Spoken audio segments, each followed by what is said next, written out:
All right, guys, welcome back to another episode of Imperial Wealth's Crypto Chronicle podcast. This is our second episode going onto Spotify, and we've got three great men in the room today. We've got myself, Will, we've got Mitch, our CRO. Hello. And Taylor.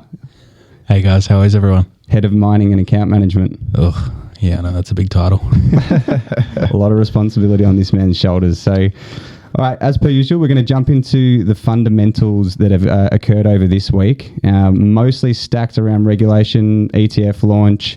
We're going to go as a bit of a deep dive into what's going on there. There's been some things pushed through, some things delayed, and we're going to look at a bit over the flow and effect that that's had on Australia regulation as well. Of course, we'll be tapping into some technical analysis, looking at the charts a little bit, talking about what our individual strategies are, and a bit about what the trading academy strategies are, which our clients are following. And of course, we'll give a bit of an update on the mining. So, Mitchell, what's going on with Grayscale? Give us the down low. So, I think last week we touched on ETFs a bit. We discussed what they were. I wasn't exactly sure whether we touched on Grayscale, but we were obviously talking about how towards the end of the week, the SEC had to make a decision on whether to approve, reject, or delay. I think we relayed in the podcast we expected them to be delayed. 99% sure they were. I think everyone did. Typical but response. What we wanted to discuss was kind of recently the SEC and how they were going and how Gary was going in his quest against crypto. Gary the Clown Genza, mate. Yeah. And what's kind of interesting is recently, obviously, the two biggest cases they've been fighting are against Grayscale and then XRP, which I think had been occurring since the end of 2020 or 2019 or something like that. As recent memory. Yeah, and Grayscale was from 2021 as well. So the Grayscale case was essentially about its bid to transform its Bitcoin trust into an ETF. And obviously, historically, I think the Winklevoss twins submitted an ETF in 2011 or something. One of the first ones for sure. Yeah, and so it's historically the SEC's had great resistance to ETFs, and this case was really a landmark victory for kind of the crypto world because essentially it was the courts and the judges saying you don't have a leg to stand on, the SEC that is. So kind of off the back of that, people maybe expected, wow, maybe these ETFs do get approved, but really the way I saw it was them kind of saving face and a bit of embarrassment because it was the XRP loss into the Grayscale loss, and if it was them getting on their knees and saying, okay, we'll just approve all the ETFs, then they would have looked pretty stupid, right? They didn't want to fall into the trinity of losses. Yeah, exactly. So they would have gone on a bit of a streak. So yeah, essentially what happened there is they were inadequately able to demonstrate why Grayscale's Bitcoin trust couldn't be a lot safer than the futures ones that they've been accepting. Which is interesting, isn't it? Like, we would have thought that futures are more risky. Yeah, exactly. So I think that's essentially what the judges said. They said, we're not too sure what you're saying here because you're not able to prove that the spot ETFs are more riskier than the futures ETFs.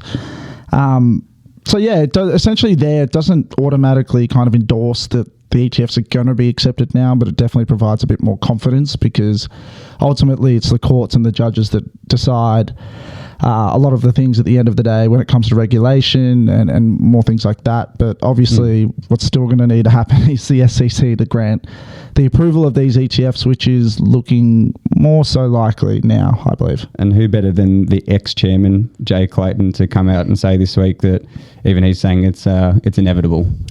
45 days, wasn't it? 45 days until they go into the courts for the hearing? Yeah, so I think they've got 45 days to either approve, reject, or delay once again. I'm not sure the legalities around delaying it again. Maybe it's have to be approved or rejected in the next 45. They've got 45 days to come up with a smoke screen, basically. Yeah, essentially. Gary's got, that 45 days to think of another excuse. But I think Pomp said it pretty well. Anthony Pompiano was basically saying, at the end of the day, although people do get frustrated by these delays, it is only 45 days in the grand scheme of things. this is something that's going to set precedents for many, many years ahead. So that's probably the only defense that I'll give the SEC there. If they need 45 days to fall on their sword, take it.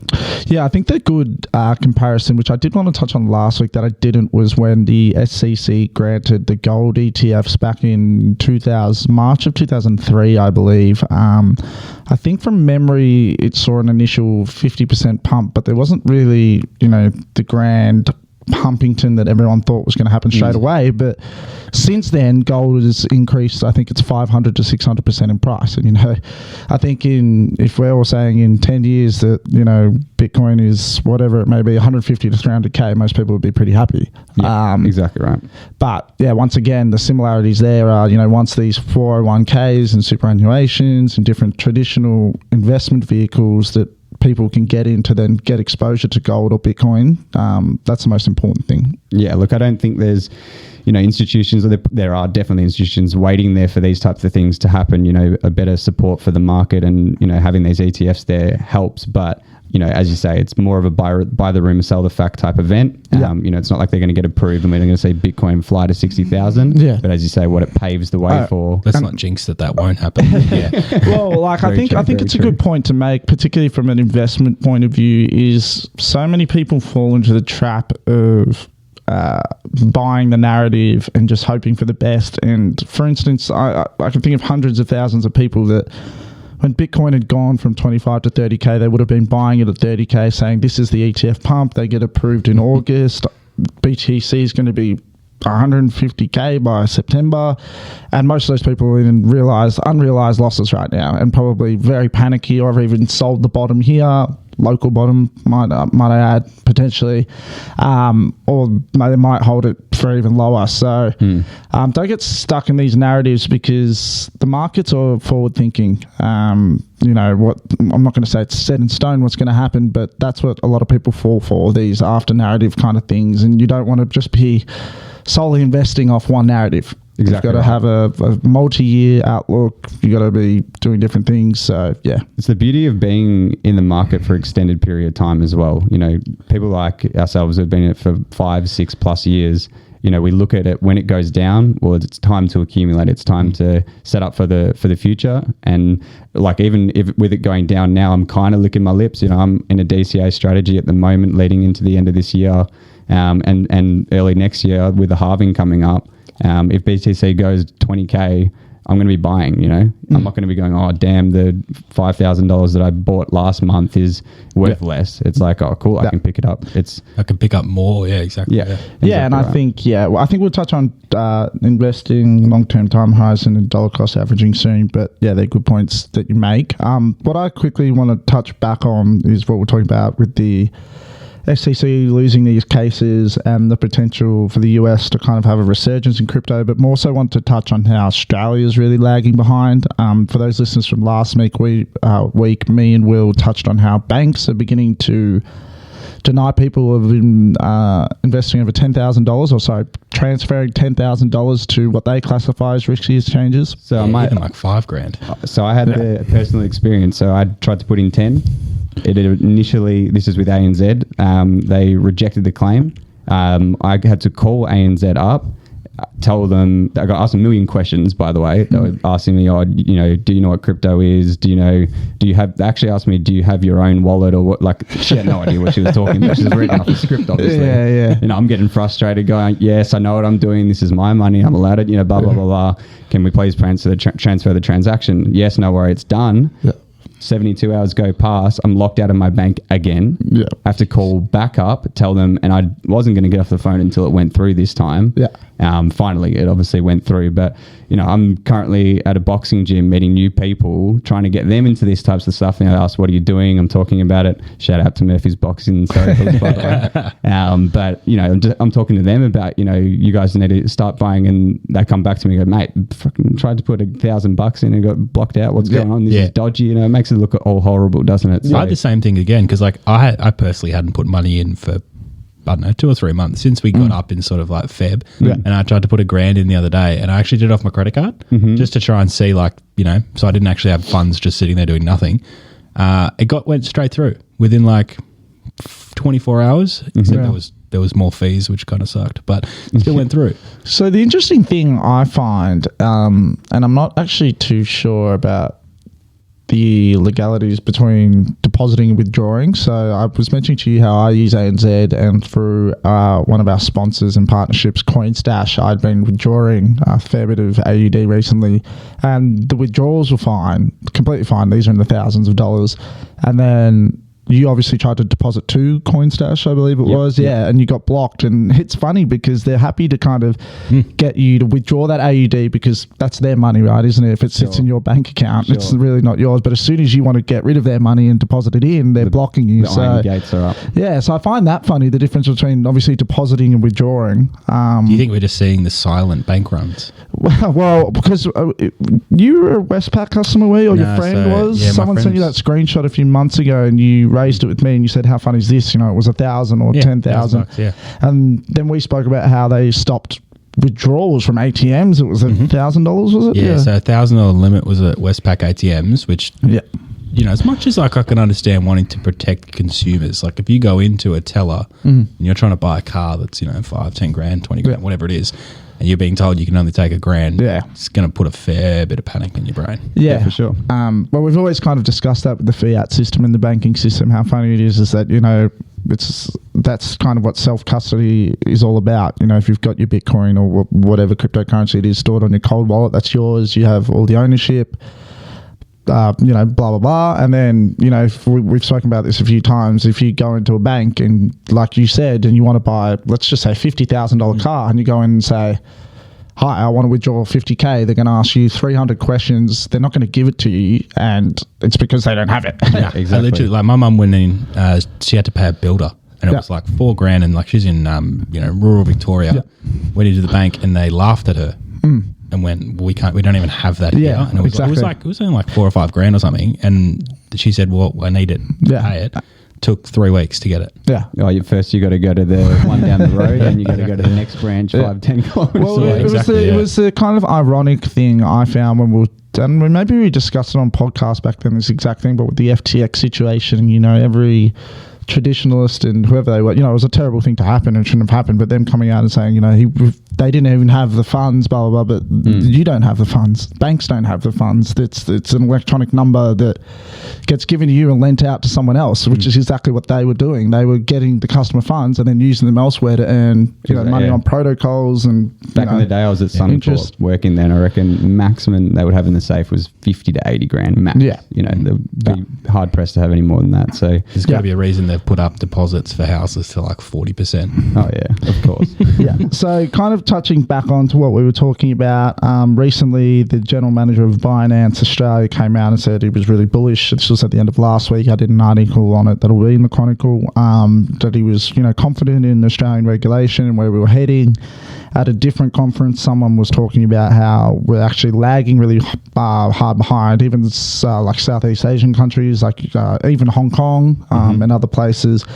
And then what happened overnight in Australia was that the Senate Committee on Economic Legislation, the Senate essentially rejected Senator Andrew Bragg, who I believe is from the Liberal Party, and rejected their bill, which had been working for a while. I think if you've been in touch with the Australian cryptocurrency regulation kind of topic over the last year, we had the tokenization mapping and a few other things to kind of try and get us on track to fix our market and regulate it so more people can get involved, because I think the number was about 27% of adults are invested in crypto or something at one point. It's like 4% in 2020 and now it's at like 20 something like that. Yeah. So, massive. You know, there's a lot of us young adults, particularly, you know, I'm going to say wild guess between the age bracket of 18 to 30 that would be investing in crypto and really interested in blockchain technology. And yeah, our government once again just wants to lag behind and drag these things out and not regulate the market, which, you know, at the end of the day, we've spoken on, regulation's not always the best thing, and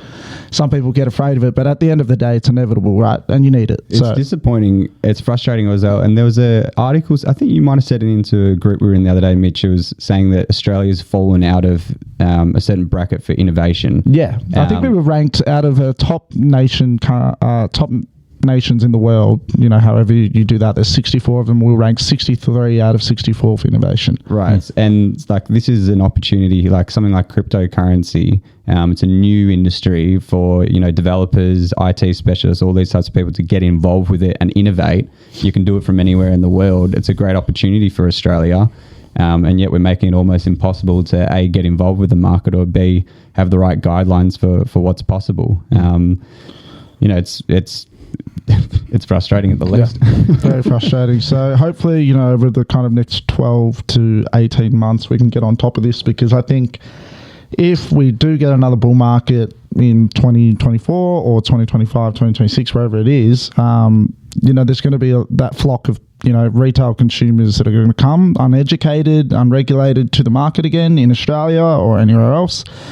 And if you don't have the regulation in place, this is where things like FTX are going to happen again. And then it's going to be the after narrative thing, right? Like, well, crypto's about, well, you had the chance to regulate it. And there's always going to be bad actors in no matter what the sector is. Fraud and scams happen in the in the stock market all the time. And there were two key things in this update overnight. One was that they were pretty much wanting to exclude NFTs. Yeah, that was one of them. And then it was the taxation as well, I believe. And also they wanted, like the SEC, more time. They were thinking it was more of a 3-month thing that they wanted to work on, bill they wanted to work on, and they pushed it to 9 months, I believe. Is that right? Yeah, that's right.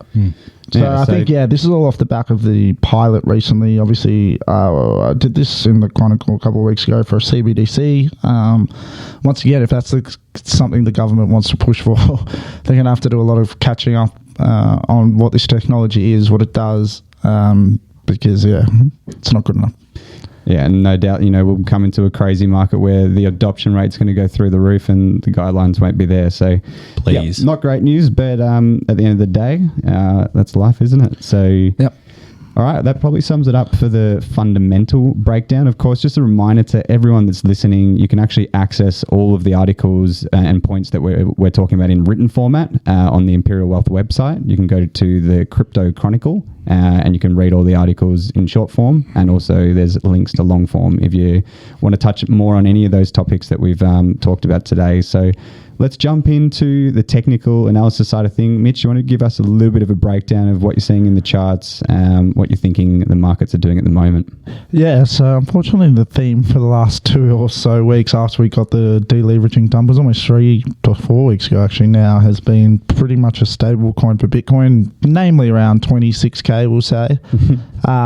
But the good thing is, I'll actually check right now. Yeah, we're at 25.7K now. I think for the last 4 to 5 days it's been stuck at 25.9, gone briefly above 26, back below, but there's not a heap happening. And usually what happens in these times is, people get bored, they get anxious, they start selling off alts in particular, even when BTC trades sideways. And usually the good sign for an altcoin market or, a lowering BTCD is when Bitcoin consolidates and stabilizes, but you see alts rising in price because people start shifting profits. But at the moment, there isn't a heap to report on the Bitcoin side of things. We still hold bullish market structure, which is the high, low structure, which is a chart of that's included in the Chronicle.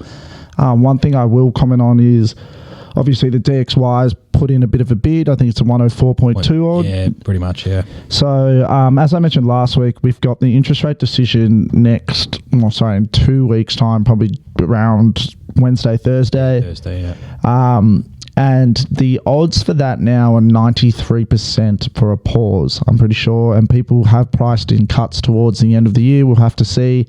If you want to make a good bullish case scenario for your investing, you can throw in rate cuts, ETF approval, and the halving in the next 6 months, if you please. It's a pretty good case, but obviously invest what you're willing to lose, and then also be prepared to dollar cost average, which is one thing we wanted to talk about when investing. Yeah, absolutely. I mean, I sent you the message last week, Mitch, saying, looking to buy into the market from between now and the halving. That's kind of my strategy, or one of my strategies, just dollar cost averaging into Bitcoin. And we had that great conversation about, do you get cute with it? Are we going to go lower to 23,000? Is that where I should start DCAing? And at the end of the day, we just reminded ourselves, didn't we, that it's just like, we're not really, it really depends what your strategy is. And we're looking at this long term, right? We're looking at this as what's going to happen in the next four 4 years or 2 to 4 years, are we really going to care that we bought Bitcoin at 25K or 23K?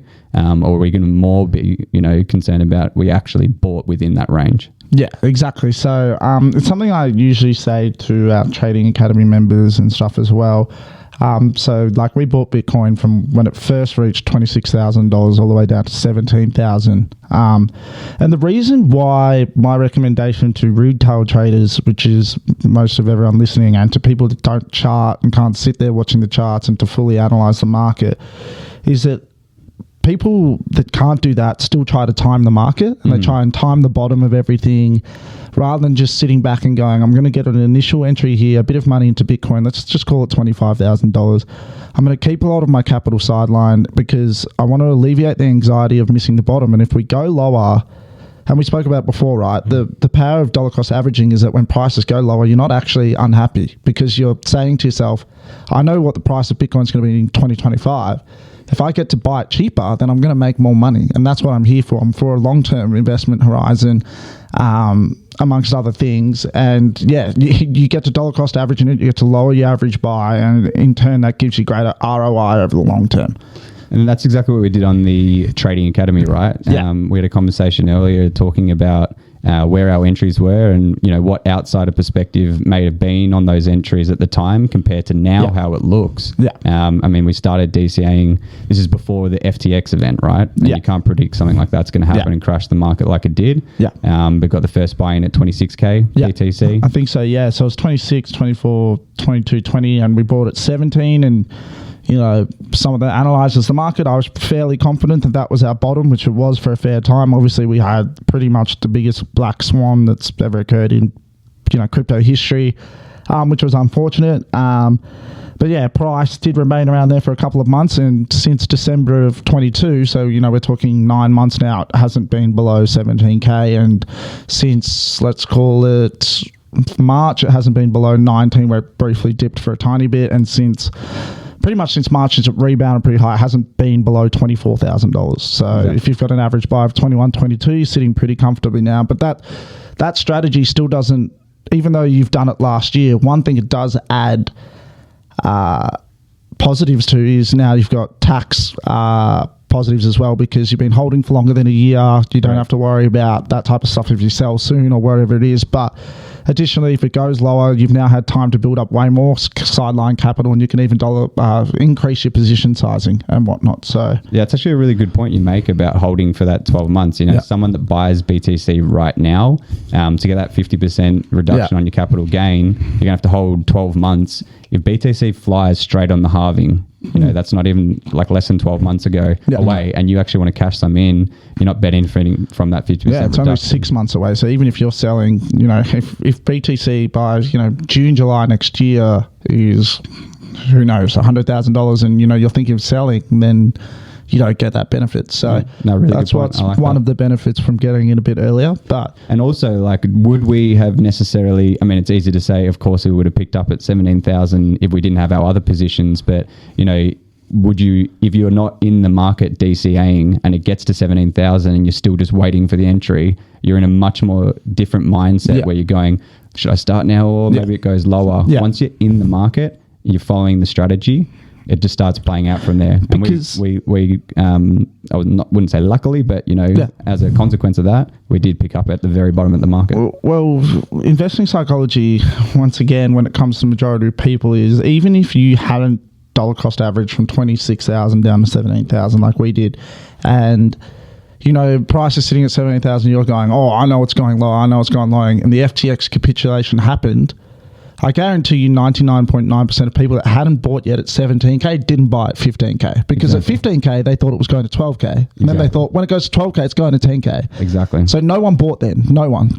Majority of people didn't, because no one buys in the face of a black swan like that. We did recently, but as in majority of people that don't have the fundamental and technical understanding don't, and that's what you kind of mitigate if you do dollar cost average. But also the other thing is with Bitcoin is you can passively earn through mining, which Taylor, I think you should touch on. Yeah, definitely. I think Bitcoin mining has been a bit of a a slight interest of topic these days, just because obviously going into a halving, it's something that you have to, I guess, look forward for. And I think, we've been doing it on the Chronicle for the last sort of few weeks, sort of going through obviously efficiency levels and sort of figuring out where is a good point, for either new people or people who have been mining for a few years, to look at what technology is sort of coming out. Bitmain releasing some pretty new machines these days, particularly with what's going on in one of their conferences in Dubai later on in the year.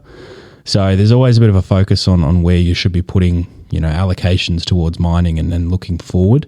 At the moment, there's some new ones coming out that sort of are anywhere from 25 to 22 watts per terahash. That usually what that refers to in that rating is obviously how much energy it uses per terahash to mine. It's a really good way to look at sort of how much it's costing, and obviously ranking miners against each other as such. From looking backwards, old machines sort of circa 2020, 2021 are 47 to 52 watts, which obviously are pretty outpaced now. With some new ones coming out sort of around the 23, which are pretty exciting. The profit levels at around the 31 watts per terahash at the moment. It's at the lower point of the last sort of 3 months, just with that pullback in BTC and obviously difficulty increasing. It's sitting around 31.3. Previously it was sort of 38, 39. So it's sort of jockeying around. It hasn't dipped below 29 though the whole time. So we're sort of at a local bottom in the sense for the last 12 months, which is pretty good to know. So if you can stay below that for the time being, it's going to be pretty secure. So one thing I want to ask you and touch on is, kind of relates to the long-term investing strategy that we're talking about with Bitcoin. I think we touched on in last week's podcast, is looking forward a few years, and even with your miners, and talking about the cost price of miners now versus FOMOing into buying them in a bull run.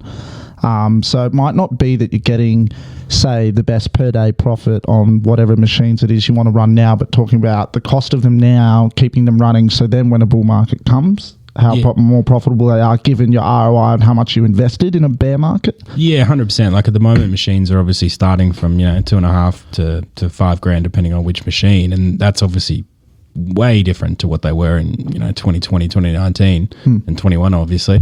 21, those particular machines were 20,000. So definitely buying now gives you a massive advantage going forward, particularly obviously once we go through that halving, that efficiency rating is going to be off the charts, in the sense that if the price action's similar, difficulty similar, for sure we're going at 15 watts, which that's, unprecedented. There's no machine that's going to be profitable at that point. Realistically, what that's going to do is it's going to put a huge period of pain, usually, 2 or 3 months after the market, where old tech is going to be short squeezed because they're going to be losing $50 a day instead of, $5. So there'll be a bit of an adjustment period, which is something that I think everyone's factoring in. I think, even Bitmain and the main manufacturers are all going, we'll need to produce something that's around that 20, 15 watts area, but there's no chance they're bringing it out now. They're not going to bring it out now and sell it for 10 grand. They're going to bring it out post-halving, that end of that period of pain, and flog it for 40 grand. And that's the thing, it's easy to look at some of these newer miners and go, oh, mate, imagine we can get our hands on 50, 100 of those, but at the end of the day, they're not out yet. You can't look at a new miner and go, oh yeah, I'm going to wait until I buy that one because they haven't released it yet, And even then, when you compare it to, let's just put it for two simple machines. When you compare a new, XP or, an M50 from WhatsMiner, you're looking at an XP that's, double the price, and it costs, $20 a month less to run. The break-even difference point, you got to wait 3 years to even get your initial capital back. So there's a trade-off when it comes to looking at brand new tech versus, brand new tech but not quite as good. That higher level always draws a higher price tag, which, yes, some people want that. That's great. 100% can understand that. But if you're looking at it purely from a numbers point of view, it doesn't necessarily add up. At the end of the day, it's about accumulating. You spend the same amount of money over 3 years. By that point, bull run theoretically should have already happened. It's the boat has gone. Another way you can look at it as well, say you're looking to get a S19K or something like that. What's that terahash at the moment? About 120. So 120 terahashes price on it. They're pre-released at around 4.5. So $4,500. You buy that now, right? You start mining on it. Now you're accumulating Bitcoin into the halving. What's it mining percentage a year? Around 12. All right, so let's call it, we get 6% of a Bitcoin between now and the halving. That's 6% of a Bitcoin that we're sitting on obviously at these prices, the halving happens. Say Bitcoin starts to run, Bitcoin gets to 40, 50, 60, 80, 90, 100K. That miner, you ain't going to be able to buy it at 4 or 5K anymore. No, not even that. Like, and even then you look at it from today's perspective, its profit ratio is at 33% per day. Right. So that's still you can't get that miner for 5K anymore. That's going to be 25, 30K. 25, 30K. Yeah, easy. But the benefit is you've been smart and you've been mining Bitcoin between today and, the halving. So you've got 6 months worth of Bitcoin, which is 6% of a Bitcoin. Plus you got the machine for $5,000. You're in a good position where you can go, all right, well, maybe I sell the machine and just cash in. I've got 6% of Bitcoin for, a bit of a power cost, whatever. Yeah. Or you sit on it in the bull run, which is usually the most profitable time for mining. I know last time we were getting $20, $30 sometimes on machines that we had. And that's an interesting way of looking at it. So it's hard. You kind of got to kind of wear the game where, maybe you're close to break even now and making a little bit of money, but in the long run, you've picked up a machine for a fraction of the price it could be worth in the bull run. Plus you're holding that Bitcoin that you've mined into it. And then you've got a machine that's worth more. So yeah. And it's the compound effect. Like when you look at it from a machine's life cycle, especially with how obviously it's doing with, Bitcoin's price going up, 10, 20, 30, 40%. Like I do it with my clients based off sort of like a just lower than all-time high, about 80K Australian. That puts the machine at around a 58% profit margin daily. So like it's pulling great numbers. So that's your power compared to what you're power compared to obviously what you're accumulating. So like if you were just paying purely out of pocket for your power on an ongoing basis, you're obviously pocketing a ton of Bitcoin by that point. I love looking in the bull market, like the idea obviously is to pay off this hardware as quick as possible, right? Once you pay that off, when you look at that profit margin, technically what you're doing is getting Bitcoin every day for 50% discount. Yeah, literally. Rather than buying Bitcoin at, $30,000 a coin, you're mining it at $15,000 a coin because you're only paying half the amount for the power of what you're getting back in BTC. Yeah, exactly right. Like a lot of my clients look at it like, all right, well, let's just say, for example, you get 2 years down the line, you've paid back your miner and Bitcoin's at 300K. Yep. Not a bad life. So definitely a bit of a timing game, like all investing is, right? Exactly. Definitely, like an investor should look at it. Mining's a long-term approach. Yeah, definitely, particularly with Bitcoin. Yep.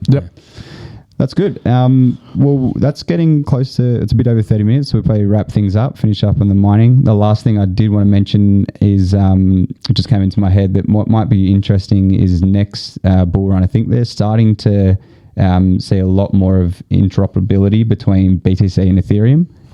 We were sent an article today, Mitch, on, was it Polkadot? Was it? Optimism, that's right. Yeah. Correct. Yeah. They seem to be doing some good work on having that ease of ability for people to transfer Bitcoin to the Ethereum network as opposed to having to pay some huge fee, etc. So that could be really interesting for our mining clients. I know even myself sitting on a lot of Bitcoin, sometimes it's like, do I bother going and transferring it over to XYZ chain, put it on Ethereum and then stake it? I'll just leave it because, it costs too much or it's too much effort. But if we see that interoperability, that could be really interesting and open up some big doors for mining clients who want to take a bit more risk for reward. Yeah, definitely. That's awesome. Great podcast, guys. Look forward to next week. Anything further to comment or finish up there? No, I think that should be it. If anyone is still listening and is obviously interested in any mining services, call Taylor. Still listening. Tuning out to our... it's hard to listen to you for half an hour, Taylor. But also, additionally, obviously, we mentioned the Trading Academy. Once again, get in touch with Taylor or I. And then also, we'll be releasing a Day Trading Academy very soon as well. So for any day traders that are interested, get in touch with us about that as well. Maybe early next week, we talk about the Day Trading Academy. Yeah. Go through it in a bit more detail. Yeah. Sounds good. Awesome, guys. Great podcast. Awesome. Thanks, guys. See you next week.